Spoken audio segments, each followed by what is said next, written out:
Hello, everyone. So today we'll be talking about two things.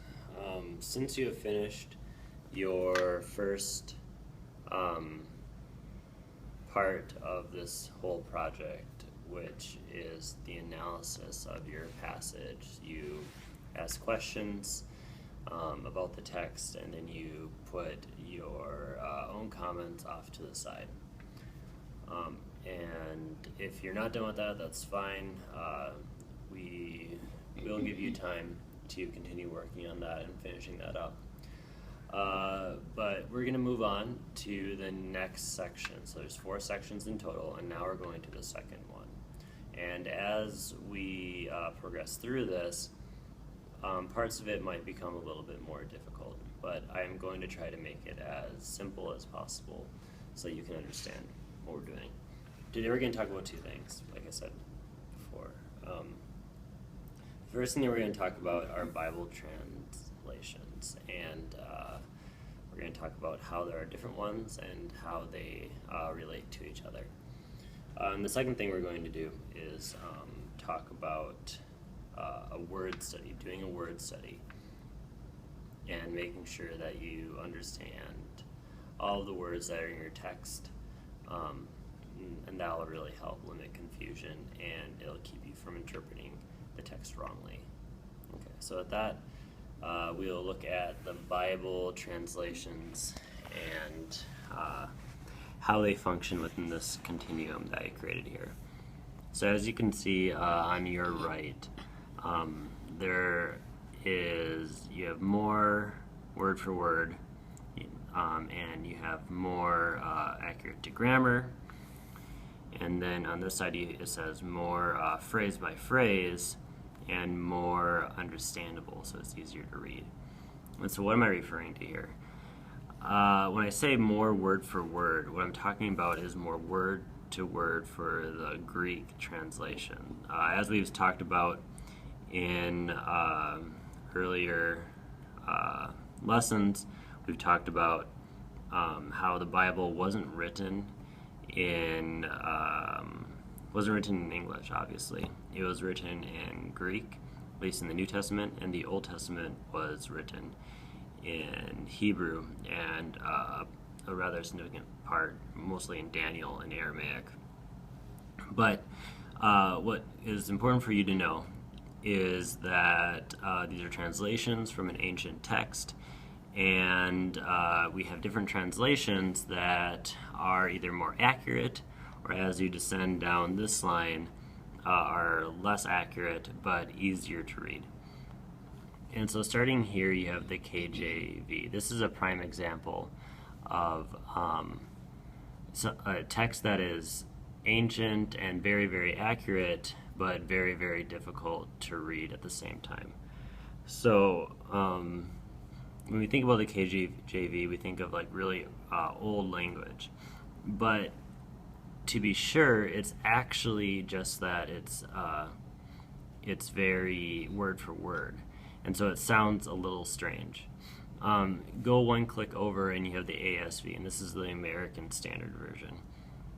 These two are very similar in that they are very close to the original text, but this one's a lot easier to read, mostly because they don't use the these and the thous, and they've really updated their language. And that's good because it still is very faithful to the original. Now, when it comes for my own reading, I like the ESV, the English Standard Version. And the reason why is because it's still very, very faithful to the word for word. It doesn't use really any phrase by phrase. But what it does do is that it makes it a lot more readable. And they mostly do that by being a little bit less faithful to the grammar of the original, but they make it more readable. So I read this one, especially for those of you who have a higher reading level.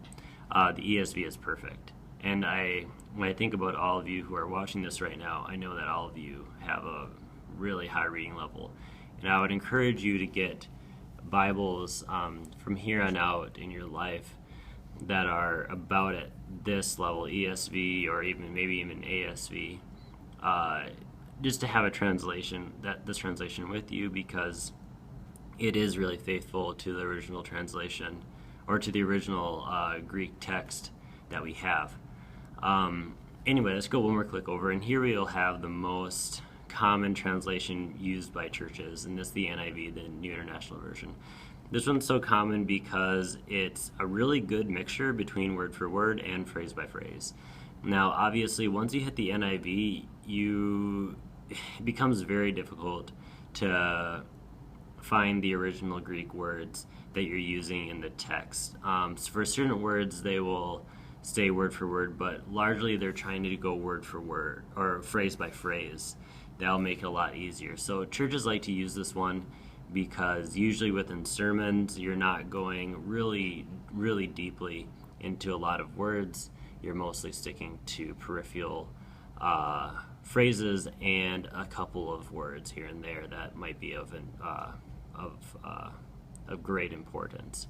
Anyway, these last three can be pretty much summed up in the fact that they're easier to read, and they are really trying to write in a way that's good for the culture. So you have the New Living Translation, the Amplified Bible, and the Message. These two are very similar in that they're trying to make a translation that's very readable and very easy to apply it to your life.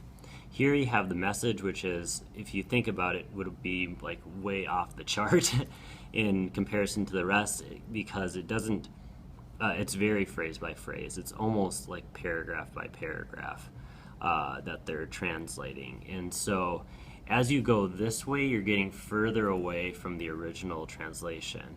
Obviously, as you go this way as well, you're relying on other people to translate the text for you and not on your own mind and your own brain. So for people who have a good reading level and have been Christians for a while, I really strongly recommend that you go this way along the continuum and not go back.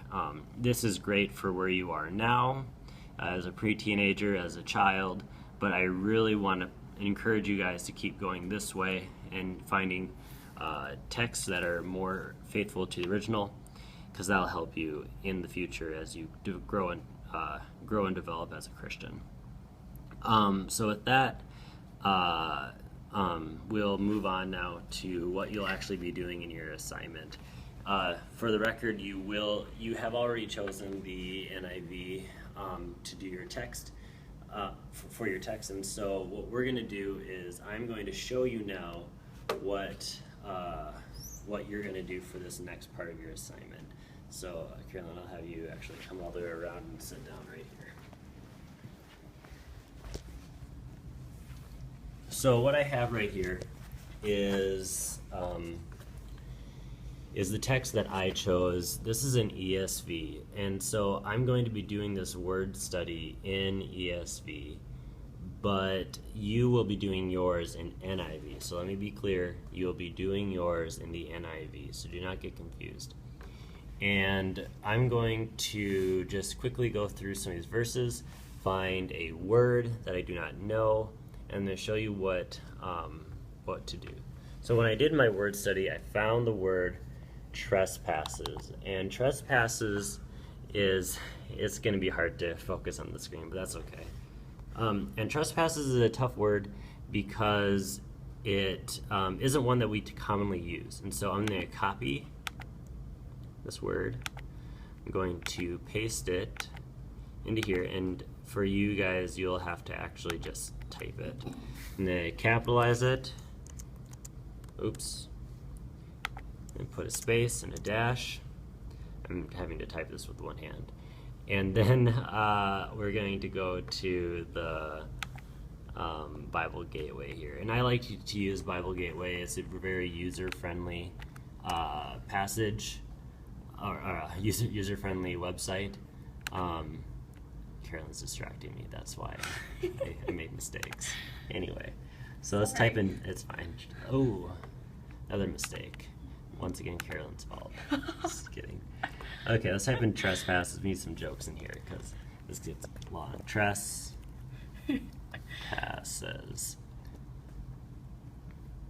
Make sure I spelled it right. I think so. Let's search. So we're going to find every single time that it used it. Of course, I misspelled it, so let's just copy and paste and do it right. All right, there we go. So it looks like we only have a few examples of trespasses. Now, what's important to remember is that as we do this, once again, the Bible is not written in English. And so even though we're finding these words, like here we're seeing trespasses, their trespasses, their trespasses, your trespasses, these might be different Greek words. We don't know that. I decided not to make this assignment so complicated that we'd go back into the Greek, but it's just an important thing to keep track of. So we're looking at trespasses, and let's find our trespass. That's it, okay? That's trespasses. And so what you guys will do is you'll read through all the other times that the Bible uses this word. And you might just want to stick in the New Testament. Like if you're in the Old Testament, you could just stick in the Old Testament, even though it is good to read all of the examples. Anyway, so let's start with Matthew 16. For if you forgive others their trespasses, your Heavenly Father will also forgive you. And then what you'll do is you'll continue to read through all of these examples. And what you'll write here is you'll write how many times it's used. So 1, 2, 3, 4, 5, 6, 7, Carolyn's fault, 8, 9, 10, 11, 12. So you could say that, so here you'll write, I'm going to have to use both hands just for a second, according